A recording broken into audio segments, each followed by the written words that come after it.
श्री गणेशाय नमः, श्री सरस्वती नमः, श्री कृष्णाय नमः। देखिए, आज आपको श्रीमद्भागवत महापुराण के 9वें स्कंद का 21वां अध्याय श्रवण कराता हूँ। आप प्रेम से मन श्रवण कीजिए। भरतवंश 21 में रंती देव अजमेर, तिनके कुल की कीर्ति सब वर्णों सहित सपीड़। श्री सुखदेव जी बोले कि हे महाराज, परीक्षित वंश के विदित होने पर भरत जी को मरुदगणों ने यह बालक दिया, इसलिए इन भरद्वाज का नाम वितत हुआ। इन वितत का पुत्र मन्यु, उनसे बृहत, क्षत्र, जय, महावीर, नर और गर्ग ये 5 पुत्र उत्पन्न हुए। उनमें नर का पुत्र संकृति हुआ, उसका पुत्र गुरु और रंती देव हुआ। हे राजन, रंती देव की महिमा इस लोक और परलोक दोनों में गाई जाती है। इस राजा का चित्त निरंतर व्यय में नियुक्त था। वह आप भूखे रहकर भी जो कुछ मिलता था उसे तत्काल दान कर देता था। वह धीर नरपति सब कुछ दान करके निष्किंचन हो सपरिवार क्षुधा के मारे अत्यंत व्याकुल हो गया और बिना जलपान किए राजा को 48 दिन व्यतीत हो गए। सब परिवार बिना आहार के कष्ट पा रहा था और आप भी भूख प्यास के मारे कंपायमान हो रहे थे। उसी समय घृत, खीर और हलवा भोजन करने के लिए राजा को प्राप्त हुआ। उसको पाकर राजा प्रातःकाल भोजन करने को चले ही थे कि उसी समय कोई ब्राह्मण अतिथि आ गया।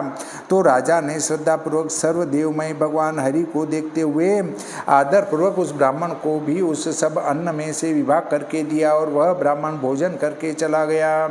इसके पीछे उस बचे हुए अन्नादि को अपने सब परिवार को बांट चूंट आप स्वयं भोजन करने जा रहे थे कि उस अवसर पर एक और कोई शूद्र अपने को अतिथि बताकर आया। तो इन रंती देव ने भगवान हरि का स्मरण करके उस बचे हुए अन्न में से उस शूद्र को भी भाग दिया।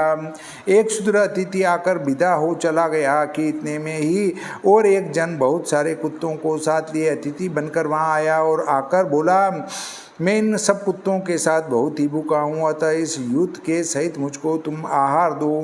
राजा ने उसका बहुत ही आदर किया और सम्मान करके वह बचा हुआ अन्न कुत्तों के यूथ को और उनके स्वामी को खाने के लिए देकर उसको नमस्कार किया। उसके पीछे सब कुछ देकर एक जन की तृप्ति के योग्य जो जल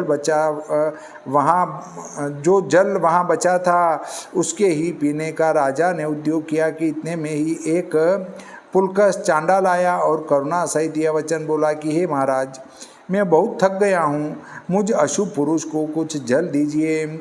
इस चांडाल के ऐसे करुणा युक्त वचन सुनकर राजा रंती देव को अत्यंत दया आई और दुखित हो यह अमृतमय वचन बोले कि हम परमेश्वर से अनिमादि अष्ट सिद्धि युक्त गति अथवा मुक्ति की भी कामना नहीं करते। हमारी प्रार्थना है कि हम संपूर्ण देहधारियों के दुखों को भोक्ता रूप से भीतर स्थित होकर प्राप्त हों और हमसे सब प्राणियों का दुख दूर हो जाए। यह दिन जन जीवन धारण करने की वासना करता है। इसके जीवन के लिए जल अर्पण करते ही हमारी क्षुधा, तृष्णा, थकावट, अंगों का घूमना, कातरता, क्रांति, खेद, विषाद, मोह सभी निवृत्त हो गए। इस प्रकार कहकर स्वभाव से ही दयालु महाराज रंती देव ने स्वयं प्यास के मारे म्रियमाण होने पर भी उस चांडाल को अपने पीने का जल दे दिया। हे राजन, त्रिभुवनाधीश जो ब्रह्मादि देवता फलाकांक्षी पुरुषों को फल दान किया करते हैं, यह सब महाराज रंती देव के धैर्य और धर्म की परीक्षा करने के लिए विष्णु की बनाई हुई माया से अपने अपने स्वरूप को दिखाते हैं।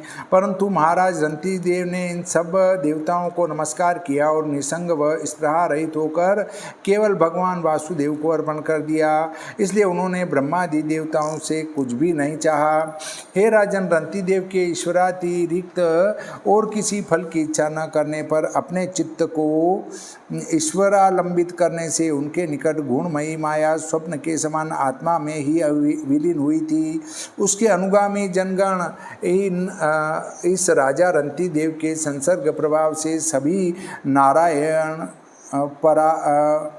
नारायण परायण योगी हुए थे।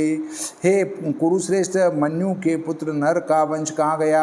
अब गर्ग के वंश का वृतांत कहते हैं, वह तुम सुनो। गर्ग से शिनी उत्पन्न हुए, शिनी से गार्ग, ये ब्रह्मकुल के प्रवर्तक हुए। अब महावीर के वंश का विवरण सुनो। महावीर के दुर्तिक्षय उत्पन्न हुआ। उसके पुत्र त्रयारुणी, कवि और पुष्करारुणी, ये तीनों जन क्षत्रिय वंश में उत्पन्न होकर ब्राह्मण प्राप्त हुए थे। अब मनु के 5 पुत्रों में से सबसे बड़े का वंश सुनो। बृहत क्षत्र का पुत्र हस्ती हुआ, जिसने हस्तिनापुर बसाया। इसी राजा हस्ती ने हस्तिनापुर बसाया था, जो अब तक गंगा भागीरथी के किनारे पर उपस्थित हैं। इस हस्ती के अजमीर, द्विमीर और पुरुमीर, यह 3 पुत्र उत्पन्न हुए। इसी अजमीर ने अजमेर नामक नगर बसाया, जो आजकल पुष्कर जी के निकट अजमेर नाम से विख्यात हैं। अजमीर ने अजमेर नगर बसाया, जो पुष्कर जी के नज़दीक है। इनमें अजमेर के वंश से प्रिय मेघादि ब्राह्मण उत्पन्न हुए और इस अजमेर से बृहदिशु नाम और एक पुत्र जन्मा। उसका पुत्र बृहदधनु हुआ। बृहदधनु की संतान बृहदकाय, इसका पुत्र जयद्रथ हुआ। जयद्रथ का पुत्र विशद, उसका पुत्र सेनजित, सेनजित के पुत्र रुचिराश्व, दृढ़हनु, काश और वत्स, ये 4 पुत्र हुए। उनमें रुचिराश्व के पार नामक पुत्र हुआ। उसका पुत्र पृथुसेन हुआ। हे राजन, पार का दूसरा पुत्र नीप और नीप के 100 पुत्र हुए। और इसी नीप ने शुक्र की कन्या कृत्वी के गर्भ से ब्रह्मदत्त को उत्पन्न किया। योगी ब्रह्मदत्त ने अपनी भार्या सरस्वती के गर्भ से विश्वक्सेन नामक एक पुत्र उत्पन्न किया, जिसने जगिशव्य के उपदेश से योग शास्त्र किया था। इस विश्वक्सेन से उदकसेन ने जन्म लिया, जिसके भल्लाद नाम पुत्र उत्पन्न हुआ। हे कुरुश्रेष्ठ राजा परीक्षित, ये सब महिपाल बृहदिशु के वंश में उत्पन्न हुए थे। द्विमीड का पुत्र यविनर का पुत्र कृतमान, उसके यहाँ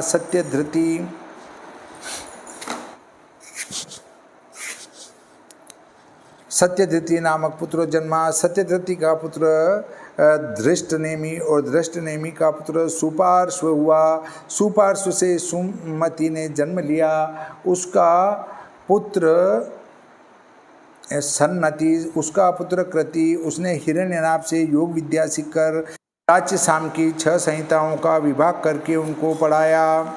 इस कृति के नीप हुआ और नीप से उग्रायुध की उत्पत्ति हुई। उग्रायुध के क्षेमा, उसका पुत्र सुवीर, सुवीर का पुत्र रिपुंजय, उसका पुत्र बहुरथ हुआ। हे राजन, हस्ती का पुत्र पुरुमीर निसंतान रहा। अजमेर की नलिनी नाम जो भार्या थी, उससे नील नाम एक पुत्र उत्पन्न हुआ और नील का पुत्र शक्ति जन्मा। यहाँ एक शंका होती है कि राजा नीप ने क्षत्रिय होकर ब्राह्मण सुखदेव जी की कन्या के साथ अपना विवाह क्यों किया। क्षत्रिय की पुत्री को तो ब्राह्मण सदैव विवाहते रहे, परंतु ब्राह्मण की कन्या के साथ क्षत्रिय का विवाह हमने आज ही सुना है। कभी देवयानी की बात तो शाप से हो गई, परंतु यह कैसे हुआ। इसका उत्तर है कि 3 लोकों में सुखदेव जी कोई कन्या सब ब्रह्मज्ञानियों में परम ब्रह्मज्ञानी थी और ब्रह्मज्ञानी ही पुरुष को अपनी पति करना चाहती थी और किसी दूसरे पुरुष को नहीं चाहती थी। और राजा नीप बड़ा ब्रह्मज्ञानी था। ऐसा विचार के अपनी इच्छा से राजा नीप को उसने अपना पति बनाया। कुछ संसार की रीति से यह विवाह नहीं हुआ था, मतलब ये भी विवाह संसार की रीति से नहीं हुआ, परंतु चूंकि राजा नीप ब्रह्मज्ञानी था और ब्रह्मज्ञानी है तो वो ब्राह्मण तुल्य है, इसलिए उस कन्या ने उससे विवाह कर लिया था।